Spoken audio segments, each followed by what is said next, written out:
Presiding और pulling officer मानक प्रशिक्षण पुरी और ब्रह्मगिरी निर्वाचन मंडली पर नियोजित होगा प्रिजाइडिंग और पुलिंग ऑफिसर मानक आज चूड़ांत प्रशिक्षण प्रदान करा जायछि। विश्वम्बर विद्यापीठ और पुरी जिला स्कूल ठारे आज पूर्वाह्न प्रशिक्षण आरंभ होता। उपजिलापाल गोपीनाथ कुंवर, पुरी सदर तहसीलदार अभिषेक दास, पुरी सदर वीडियो संबित कुमार शतपथी प्रमुख उपस्थित रही समस्त कार्य को तदारख करते। मास्टर ट्रेनर माने प्रिजाइडिंग और समस्त पुलिंग ऑफिसर मानकर दायित्व संपर्क में विशद भाव अवगत कराइथिले।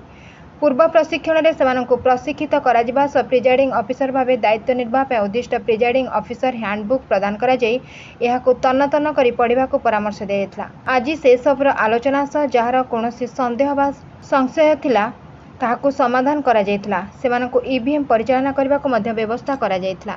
निर्वाचन एक सामूहिक कार्य। टीम गठन हेबा परे प्रिजाइडिंग और पुलिंग ऑफिसर माने परस्पर मध्य समन्वय रखी कार्य करबा आवश्यक। निर्वाचन परिचालना पाई भारतीय निर्वाचन कमिशनर मार्गदर्शिका प्रणयन करिसेंती। एहारे आधार रे समन्वय सह निर्वाचन कार्य परिचालना करबाकू वरिष्ठ अधिकारी माने परामर्श देथिले। अपरपक्षे जो माने पोस्टाल भोट पाई पूर्व आवेदन करथिले सेमानकू मतदान पाई व्यवस्था करा जायथिला। Bureau report Ekamra news agency.